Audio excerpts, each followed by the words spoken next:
नमस्कार आप सभी को। स्वागत है आप सभी का माई करियर यूट्यूब चैनल पर।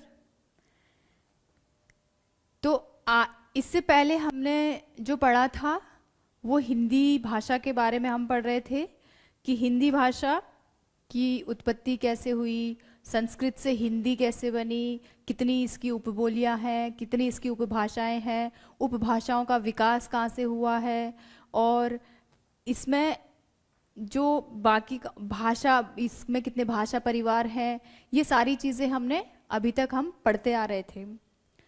अब इतने समय से हम ये जो इतनी सारी वीडियोस में हम पढ़ते आ रहे हैं हिंदी भाषा को राजभाषा। तो अब हमारे दिमाग में एक क्वेश्चन आता है कि ये जो हिंदी राजभाषा बोली जा रही है बार बार, क्या इसको कहीं संविधान में कहीं इसका उल्लेख है? और अगर इसका उल्लेख है तो इसको कब संविधान में शामिल किया गया था, कब इसको राजभाषा का दर्जा मिला है? तो ये सारे क्वेश्चन हमारे दिमाग में आते हैं। ये आपके राजनीतिक विज्ञान से भी कोरिलेट होंगे ये क्वेश्चन, और ये हिंदी में भी, क्योंकि हम हिंदी विषय पढ़ रहे हैं। तो हिंदी भाषा के बारे में, हिंदी भाषा हमारी कब राजभाषा बनी और कहाँ पर इसका संविधान में उल्लेख है, संविधान के किस भाग में इसका उल्लेख है, किस अनुच्छेद में है, कितने से कितने तक के अनुच्छेद इसमें आते हैं, तो हम थोड़ा सा इसके बारे में आज जानेंगे। इसमें ये जो भाग कौन सा है और अनुच्छेद कौन से, और हमारी जो अनुसूचियां हैं उसमें कहाँ पर भाषा का उल्लेख किया गया है। तो सबसे पहले हम देखेंगे राजभाषा। ये राजभाषा जो है, ये जो शब्द है, इसका उल्लेख है भारतीय संविधान के, अच्छा मैं इसको थोड़ा सा सेंटर में लिखती हूँ।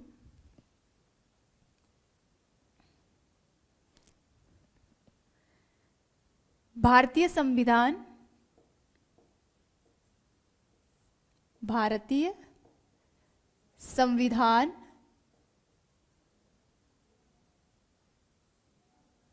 के भाग 17, भाग 17 में क्या है? राजभाषा का उल्लेख है। किसका उल्लेख है? राजभाषा। भाग 17 में किसका उल्लेख है? राजभाषा का उल्लेख है। तो ये जो भाग 17 है, ये अब इसमें भी कितने अनुच्छेद आते हैं, हमें ये भी पढ़ना है। सबसे पहले तो हमें ये समझना है कि जो राजभाषा के लिए जो भाग, भारतीय संविधान का भाग 17 है, उसमें क्या लिखा गया है? राजभाषा के बारे में उल्लेख है। अब ये जो भाग 17 है, इसमें इसमें क्या लिखा गया है? ये तो साफ पता चल गया है हमें अब कि उसमें क्या लिखा गया है? राजभाषा के बारे में लिखा गया है। अब भाग 17 में कितने अनुच्छेद आते हैं? भाग 17 में कौन कौन से अनुच्छेद आते हैं भाग 17 में? तो ये अनुच्छेदों की ये अनुच्छेद आते हैं। अब हमारा अनुच्छेद 343 से 351 तक, 343 से 351 तक किसमें आते हैं? भाग 17 में। और भाग 17 किससे संबंधित है? तो राजभाषा से संबंधित है। ध्यान रखना है इसको थोड़ा सा, बहुत, क्योंकि ये एक एक नंबर आपको एग्जाम में सिलेक्शन दिलाता है, बहुत अच्छे से समझना है इसको। भाग 17 में क्या लिखा गया है? राजभाषा। ध्यान से सुनेंगे। भाग 17 किससे है? भाग 17 में किसके बारे में उल्लेख है? राजभाषा के बारे में उल्लेख है। और भाग 17 में कौन कौन से अनुच्छेद आते हैं, कहाँ तक के अनुच्छेद आते हैं? तो अनुच्छेद 343 से लेकर 351 तक किससे संबंधित है? राजभाषा से संबंधित है। यानी कि इसी में, इन्हीं अनुच्छेदों में राजभाषा के बारे में लिखा गया है। राजभाषा का बढ़ावा कौन से अनुच्छेद में है, किस हिसाब से हम राजभाषा का विकास करेंगे, राजभाषा के लिए नियम बनाने हैं, घटाने हैं, बढ़ाना है, कितनी इसकी अवधि होगी, क्या इसके बारे में होगा, ये सारा जो विवरण किसमें दिया गया है? ये अनुच्छेद 343 से लेकर 351 में दिया गया है। और ये 343 से लेकर 351 तक के जो अनुच्छेद है वो किस में आते हैं? भाग 17 में आते हैं। तो सबसे पहले मैं आपको ये बता दूं कि जो ये राजभाषा है, ये यहाँ पे जो आपको शब्द देखने को मिल रहा है राजभाषा, ये जो राजभाषा शब्द है ये कब स्वीकृत हुआ था? यानी कि हिंदी को राजभाषा का दर्जा कब प्राप्त हुआ था? तो हिंदी को राजभाषा का दर्जा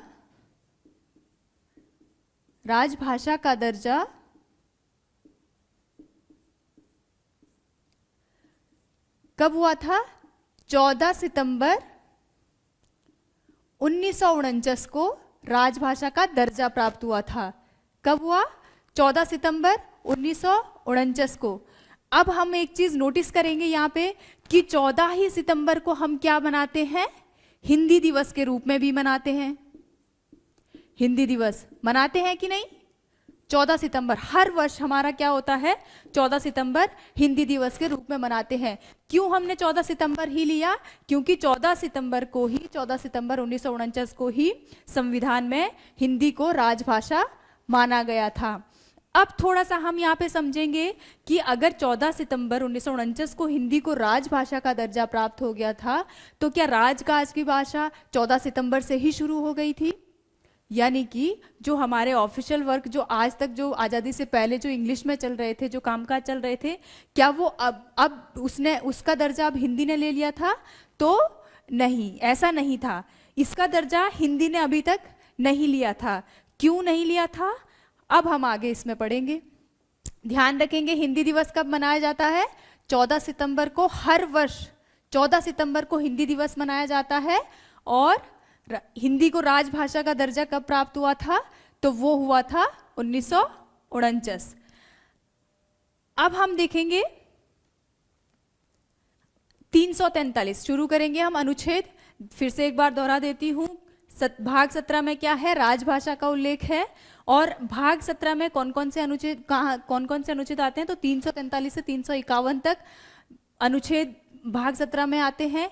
और जिनमें क्या लिखा गया है? राजभाषा के बारे में उल्लेख किया गया, उसके बारे में उपबंध किए गए। राजभाषा के लिए जो भी विकास, अगर राजभाषा का विकास करना है तो वो भी 343 से 351 में ये सारी चीजें राजभाषा के बारे में ही लिखी गई है। तो सबसे पहले हम पढ़ेंगे अनुच्छेद 343। अनुच्छेद 343 में कहा गया है कि संघ की राजभाषा क्या कहा गया है? 343 में कहा गया है कि संघ की राजभाषा के बारे में उल्लेख है। 343 में 343(1) में कहा गया है कि संघ की राजभाषा क्या होगी? राजभाषा हिंदी होगी। संघ की राजभाषा हिंदी।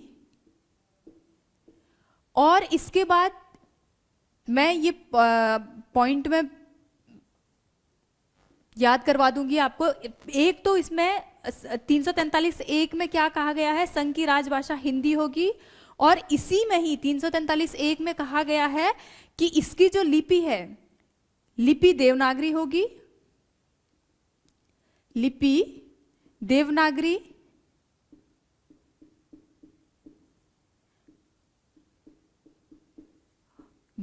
होगी।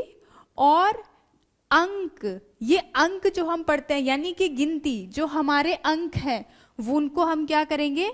अंतर्राष्ट्रीय अंकों को ही अपनाया जाएगा। यानी कि जो अंतर्राष्ट्रीय अंक हैं उनको ही हम राष्ट्रीय अंकों के रूप में, अंतर्राष्ट्रीय अंकों को अपनाया जाएगा। ठीक है, अंकों को अपनाया जाएगा। ये कहा गया है 343(1) में। 343(1) में कहा गया है कि संघ की राजभाषा हिंदी होगी, लिपि देवनागरी होगी और अंतर्राष्ट्रीय अंकों को अपनाया जाएगा।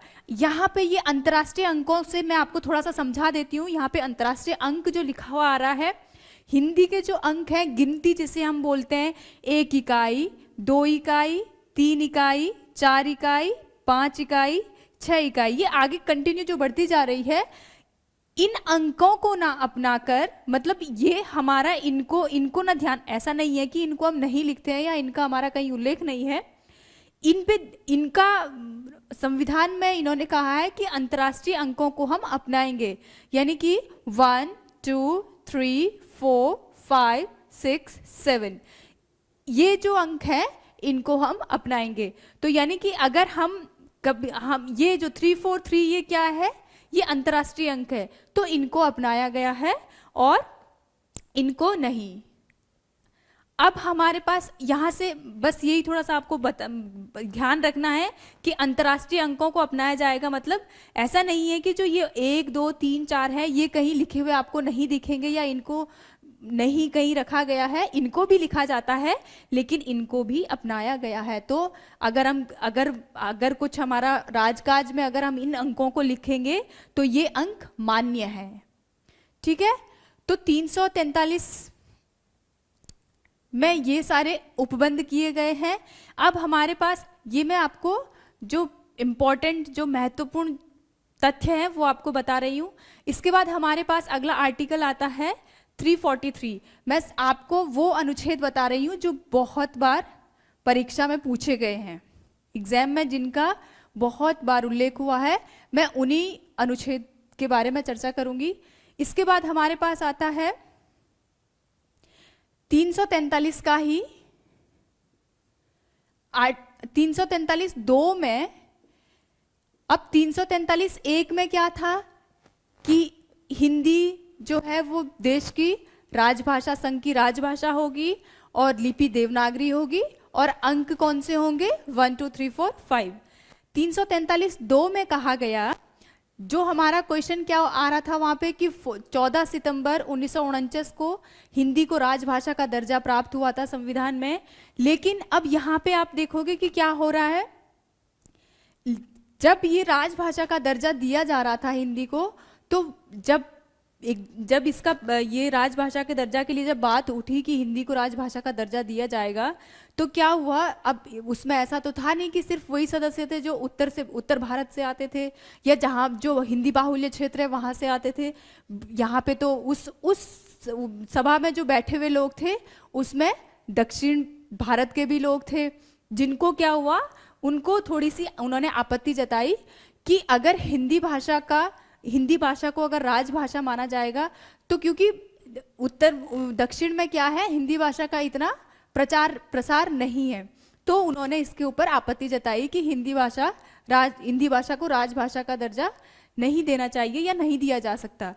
तो उनको शांत करने के लिए 343(2) में क्या लिखा गया है, क्योंकि उनका ये मानना था कि एकदम से अगर ऐसे हिंदी अगर शुरू हो जाएगी तो हमें तो कुछ ऑफिशियल वर्क, हमें जो राजकाज है वो तो समझ में आएगा ही नहीं। तो उनको शांत कराने के लिए क्या कहा गया यहाँ पे कि उस समय 14 सितंबर 1949 को तो राजभाषा का दर्जा मिल गया था, लेकिन 343(2) में क्या कहा गया कि संविधान लागू होने के, इसमें कहा कि संविधान लागू होने के 15 वर्षों तक हमारी जो राजकाज की भाषा है वो क्या रहेगी, इंग्लिश रहेगी, अंग्रेजी रहेगी। तो संविधान लागू होने के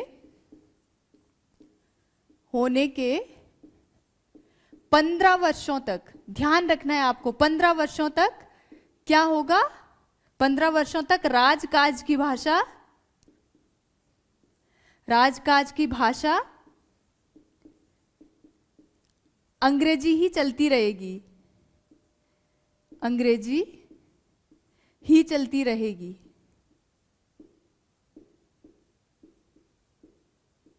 अब इसमें क्या हुआ, जब यहां पे कहा गया कि संविधान लागू होने के 15 वर्षों तक राजकाज की जो भाषा होगी वो अंग्रेजी ही चलती रहेगी, तो क्या हुआ, ये संविधान में कब इसको अपनाया गया था 1949 में, लेकिन संविधान लागू कब हुआ था हमारा 26 जनवरी 1900।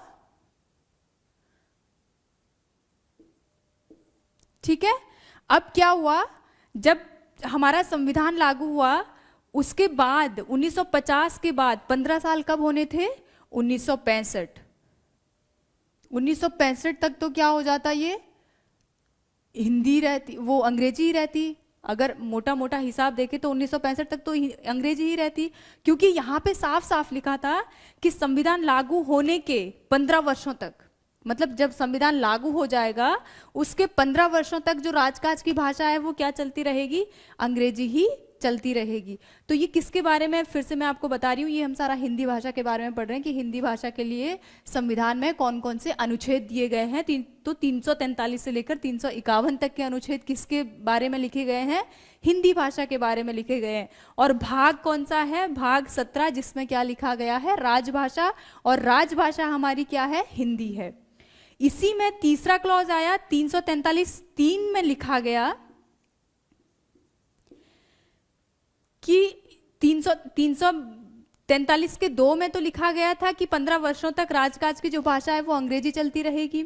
फिर 343 के 3 में लिखा गया कि इन्होंने यहां पे क्या कर दिया, संसद को अधिकार दे दिया, संसद को यह अधिकार दे दिया कि संसद अगर चाहे तो ये जो 15 वर्ष अगर बीत भी गए, उसके बाद अगर 15 वर्षों के बाद, यहां पे मैं लिख देती हूं कि 15 वर्षों के बाद 15 वर्षों के बाद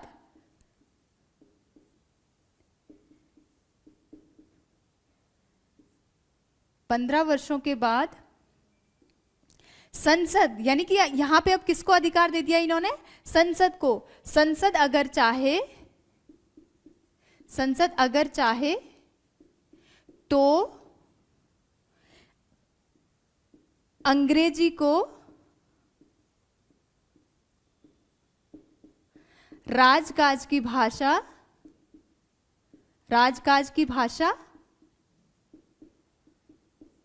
निरंतर बनाए रख सकती है, मतलब जितना भी संसद चाहती है उतने निरंतर आगे रख सकती है।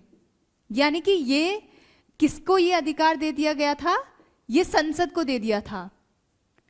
अब बताओ 1949 में तो कहा गया कि जो भारत की जो राजभाषा होगी वो क्या होगी, हिंदी होगी। लेकिन यहाँ पे क्या हो रहा है, लेकिन यहाँ पे फिर से क्या कह दिया कि संविधान लागू होने के 15 वर्षों तक क्या चलती रहेगी, राजकाज की जो भाषा होगी वो अंग्रेजी चलती रहेगी।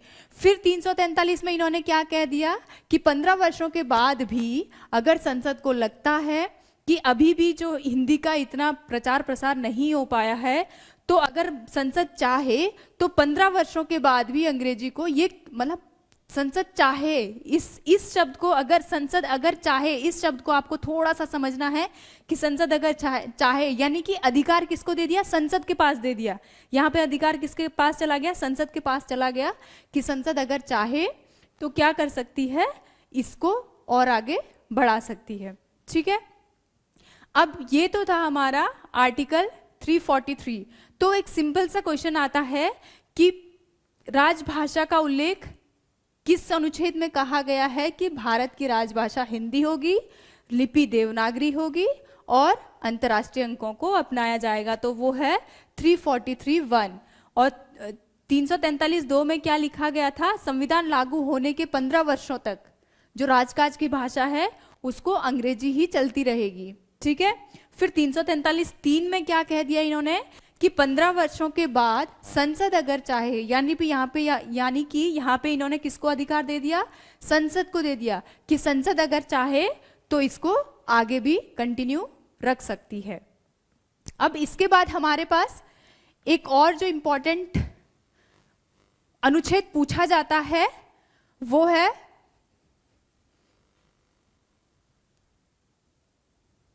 344। अनुच्छेद 344। अनुच्छेद 344 में भाषा के लिए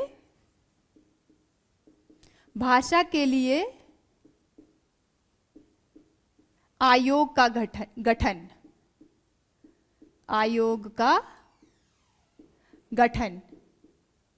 ठीक है, तो बस 344 में आपको इतना ही याद रखना है कि भाषा के लिए आयोग का गठन किस अनुच्छेद के अंतर्गत होता है, तो वो है 344 के अंतर्गत। एक और अनुच्छेद जो बहुत जरूरी है जानना वो है अनुच्छेद 351। ये मैं सिर्फ वो अनुच्छेद बता रही हूँ जो एग्जाम में पूछे जाते हैं। 351 में कहा गया है कि जो राजभाषा है, यानी कि जो हिंदी है, राजभाषा तो हिंदी हो गई, तो जो राजभाषा है उसके विकास के लिए कार्य किया जाएगा, विकास के लिए कार्य किए जाएंगे या विकास के लिए बढ़ावा दिया जाएगा, विकास के लिए कार्य किए जाएंगे या फिर बढ़ावा। तो कुल मिला के बात यह है कि 351 में क्या कहा गया है कि जो राजभाषा है उसके विकास के लिए, यानी उसका और प्रचार प्रसार हो, वो पूरे देश में फैले, तो उसके विकास के लिए जो भी काम होंगे, या वो चाहे वो साहित्य की द्वारा हो, चाहे वो हमारा जो भी है आधुनिक जो हमारे संचार है उसके द्वारा हो, तो हम उससे क्या करें, राजभाषा को बढ़ावा दें। तो ये थे हमारे अनुच्छेद जो बहुत इंपॉर्टेंट है। 343 इंपॉर्टेंट है, 344 और 351 एक बार फिर से देख लेते हैं। 343 में क्या कहा गया है, संघ की राजभाषा। 343(1) में कहा गया है कि संघ की राजभाषा हिंदी होगी और लिपि देवनागरी और अंतर्राष्ट्रीय अंकों को अपनाया जाएगा। 343 के 2 में क्या कहा गया है कि संविधान लागू होने के 15 वर्षों तक, जब से संविधान लागू हुआ है उसके 15 वर्षों तक क्या होगा, अंग्रेजी जो है वो राजकाज की भाषा चलती रहेगी। फिर 343(3) में फिर से क्या कहा गया कि संसद अगर चाहे तो 15 वर्षों के बाद भी अंग्रेजी भाषा को निरंतर रख सकती है या कंटिन्यू कर सकती है इसी में ही। फिर 344 अनुच्छेद 344 आता, अनुच्छेद 344 में क्या लिखा गया है कि भाषा के लिए आयोग का गठन किए जाएंगे। अनुच्छेद 351 क्या कहता है, ये इंपॉर्टेंट आर्टिकल है इसलिए बता रही हूँ। अनुच्छेद 351 में राजभाषा जो है उसके लिए, उसके बढ़ावे के लिए, उसके विकास के लिए उपबंध किया गया है। तो ये था हमारा, ये तो थे हमारे भाग 17 में जो आर्टिकल है 344 से लेकर। अगर पूछा जाता है कि भाग 17 किससे संबंधित है तो आपका जवाब क्या होगा, राजभाषा से। क्वेश्चन आएगा अगर कि भाग 17, भारतीय संविधान का भाग 17 किससे संबंधित है, तो आपका क्वेश्चन होगा राजभाषा। अगर क्वेश्चन आता है कि भाग 17 में कहां से कहां तक के अनुच्छेद हैं, कहां से कहां तक के अनुच्छेद है, वैसे ये क्वेश्चन आएगा नहीं, लेकिन अगर आता है तो क्या आंसर होगा आपका, 343 से 351। और अगर पूछा जाता है कि 343 से 351, क्वेश्चन ये भी आएगा, ये आया है क्वेश्चन कि 343 से 351 अनुच्छेद, ठीक है, अनुच्छेद 343 से 351 तक किससे संबंधित है, 343 से 351 किससे संबंधित है, तो वो किससे संबंधित है, राजभाषा हिंदी से संबंधित है। किससे संबंधित है, राजभाषा हिंदी से। ठीक है, क्वेश्चन ये बनता है कि किस अनुच्छेद में लिखा गया है कि जो हमारी राजभाषा है हिंदी, राजभाषा हिंदी, लिपि देवनागरी और अंतर्राष्ट्रीय अंकों को अपनाया जाएगा, तो वो कौन से 343(1) में। इसके बाद हम आते हैं अनुसूची के पास, क्योंकि ये थोड़ा राजनीति विज्ञान का विषय है, भारतीय राज्य व्यवस्था का विषय है, तो और इसमें हिंदी के लिए उल्लेख किया गया है, तो मैंने सोचा कि इसको जरूरी है आपको बताना, पता होना चाहिए। इसके बाद हम आते हैं अनुसूची के पास। अनुसूचियां, 8वीं अनुसूची जो है, अनुसूचियों में हम देखेंगे कि हमारे पास जो 8वीं अनुसूची है उसमें वो किसके बारे में लिखी गई है, अनुसूची 8, ठीक है। अनुसूची 8 में लिखा गया है, किसके बारे में है अनुसूची 8, भाषा के बारे में। यानी कि यहाँ पे किसका, भारत में जितनी भी भाषाएं हैं उसको किस में रखा गया है, अनुसूची 8 में रखा गया है। अब ये जो अनुसूची 8 है, इसमें कभी कभी क्वेश्चन बनता है कि जब भारत का संविधान जब लागू हुआ था उस समय भारत के 8वीं अनुसूची में कितनी भाषाओं का उल्लेख था, ठीक है। तो क्वेश्चन आता है कि संविधान लागू होने के समय, संविधान लागू होने के समय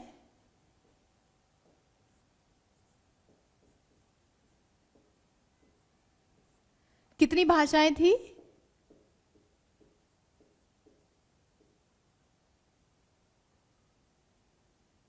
यहां पे लिखते हैं भाषाओं की संख्या, भाषाओं की संख्या। तो ये थी 14। जब हमारा संविधान लागू हुआ था उस समय जो भाषाओं की संख्या थी वो कितनी थी? 14 थी।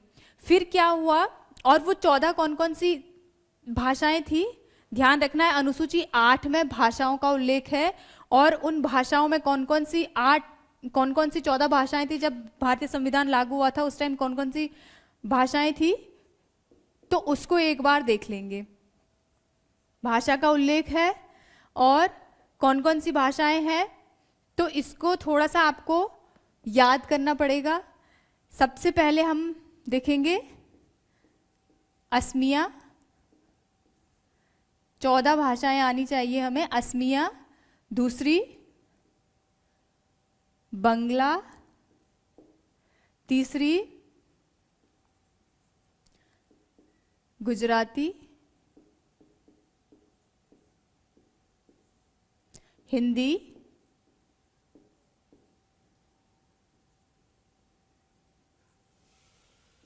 कश्मीरी,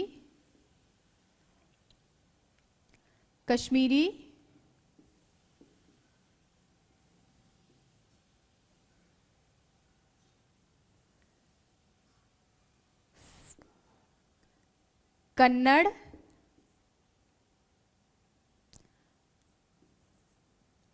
मराठी,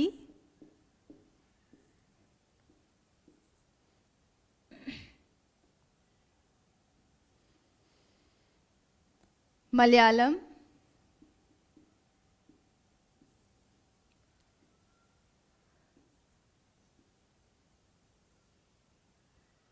पंजाबी,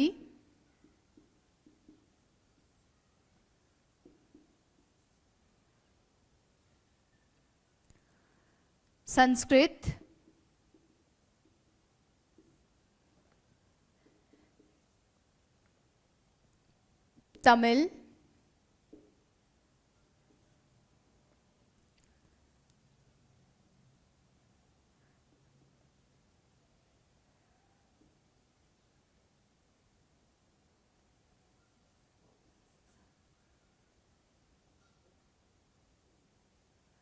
तमिल, तेलुगु,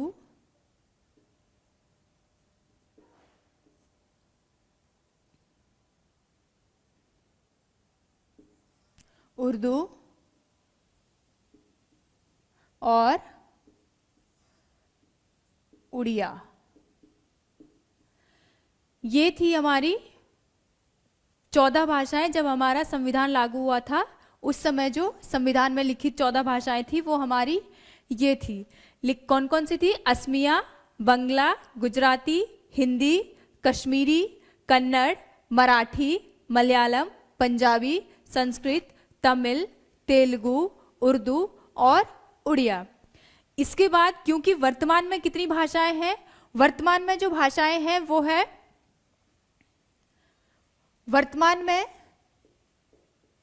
22 भाषाएं हैं। अब ये 22 भाषाएं कैसे जुड़ी?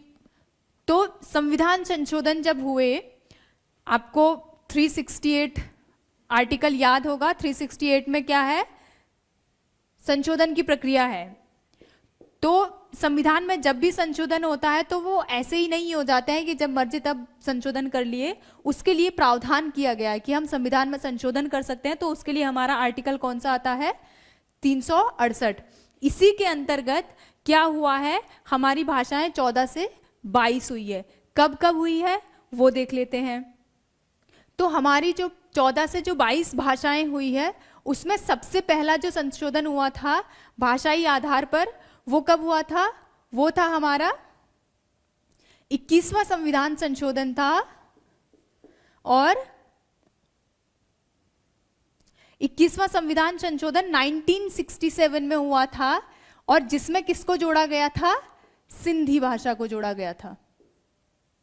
ठीक है, 21वां संविधान संशोधन था और सिंधी भाषा को जोड़ा गया था। तो 15वीं भाषा हमारी कौन सी हो गई? सिंधी। अब इसके बाद 15 हो गई। फिर एक और संविधान संशोधन हुआ जो कब हुआ था? 71 में। 71वां संविधान, 71 में नहीं, सॉरी, 71वां संविधान संशोधन था। संविधान संशोधन जो कब हुआ था? ये हुआ था 1992 में, 1992 में हुआ था। और इसके अंतर्गत जो भाषाएं जोड़ी गई थी वो 3 भाषाएं थी। कौन कौन सी थी? नमक से याद करेंगे, नमक यानी कि नेपाली, यहां तक आपको दिख रहा होगा, हाँ, नेपाली, मणिपुरी, नमक बोला मैंने तो मणिपुरी, और कोंकणी। कोंकणी। इसके बाद एक और, कोंकणी ऐसे नहीं लिखेंगे, कोंकणी। उसके बाद एक और संविधान संशोधन हुआ था जो कब हुआ था? 2003 में हुआ था। और कौन से नंबर का संविधान संशोधन था?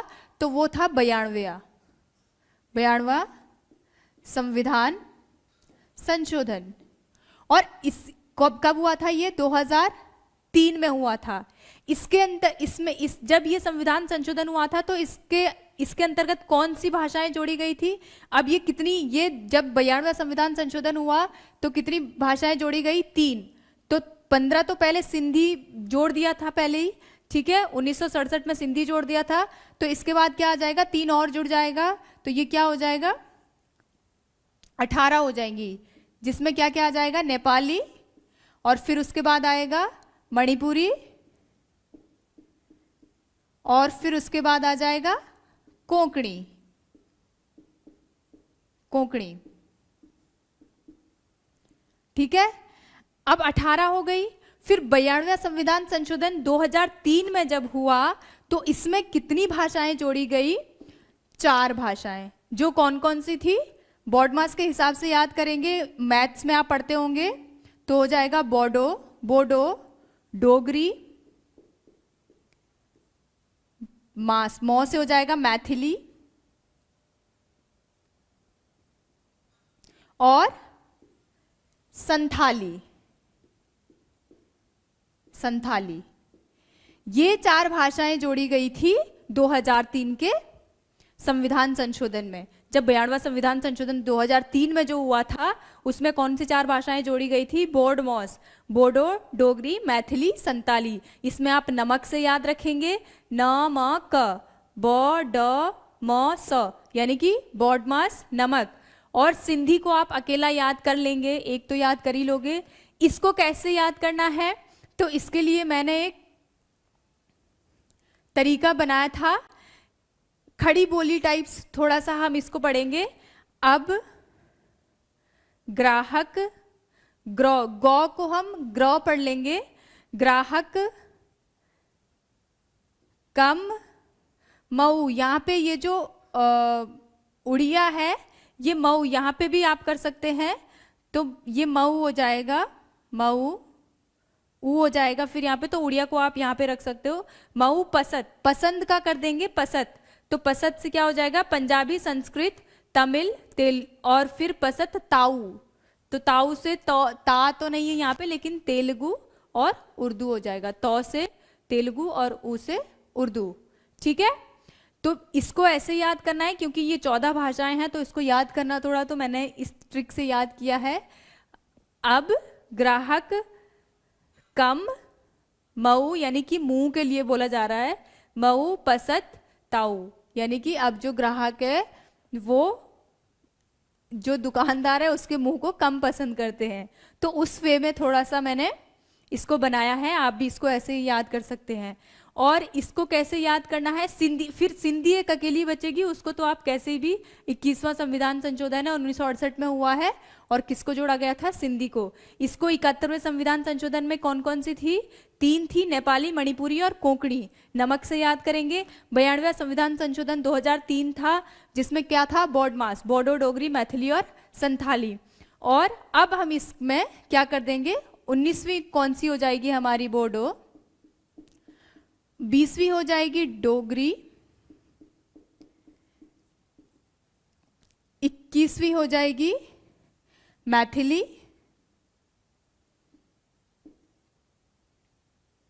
और 22वीं हो जाएगी संथाली। तो ये थी हमारी 8वीं अनुसूची में जो भाषाएं जोड़ी गई है। कितनी भाषाएं हो गई टोटल, 22। 14 पहले थी, 21वां संविधान संशोधन हुआ 1967 में, तो सिंधी को जोड़ा गया था। फिर एक और संविधान संशोधन हुआ था 71वां संविधान संशोधन, जिसमें नेपाली, मणिपुरी और कोंकणी जोड़ी गई थी। कब जोड़ी गई थी, 1992 में। और फिर उसके बाद हमारा जो अंतिम, मतलब अभी तक यही हुआ, इससे आगे अभी कोई संविधान संशोधन भाषाई आधार पे नहीं हुआ है। तो दूसरा जो क्या था, 92वां संविधान संशोधन हुआ था, जिसमें 4 भाषाएं जोड़ी गई थी। वो कौन सा है, ये 4 भाषाएं कौन सी थी, बोडो, डोगरी, मैथिली और संथाली। अब अगर क्वेश्चन आपसे पूछा जाता है कि कौन सी भाषा, मान लिया जाए कि ये इनमें 3 इनमें से ये दे दी, बोडो, डोगरी और मैथिली, बोडो, डोगरी और नेपाली दे दी, और एक असमिया दे दी, या बीच से इन्होंने कुछ भी बांग्ला दे दी, या फिर कोई एक और पंजाबी इन्होंने लिख दी वहाँ पे, कि इनमें से कौन सी ऐसी भाषा है जो संविधान लागू होने के समय भारतीय संविधान में लिखित थी, यानी कि 8वीं अनुसूची में थी। तो 2 तो उन्होंने दे दी, बोडो, डोगरी और नेपाली, और एक दे दी उन्होंने बांग्ला। तो उसमें से कौन सी भाषा थी जो जब संविधान लागू हुआ था तब उसमें थी, तो वो थी बांग्ला। बोडो और डोगरी और नेपाली तब नहीं थी जब संविधान लागू हुआ था, ये संविधान लागू होने के बाद जब संविधान संशोधन हुए तब इनको जोड़ा गया है। तो इसी हिसाब से क्वेश्चन बनते हैं। तो मुझे लगा कि आपको ये बताना चाहिए। और ये क्वेश्चन ऐसा नहीं है कि ये सिर्फ राजनीतिक विज्ञान में ही आते हैं आपका ये क्वेश्चन, क्योंकि ये भाषा के आधार पर है, तो ये हिंदी विषय में भी क्वेश्चन आ सकते हैं। तो आशा है आप सबको अभी तक जो मैंने पढ़ाया वो समझ में आ गया होगा, और इसको आप एक बार फिर से रिवाइज कर लेना। तो आज के लिए बस इतना ही, मिलेंगे नेक्स्ट वीडियो में। तब तक के लिए ध्यान रखेंगे अपना आप सभी लोग। और प्लीज़ अगर आपको समझ में आ गया है तो वीडियो को लाइक करें, शेयर करें, सब्सक्राइब करें। सब्सक्राइब करना बिल्कुल भी ना करें, बिल्कुल भी ना भूलें, और शेयर ज़रूर करते रहें। तो आज के लिए बस इतना ही, धन्यवाद।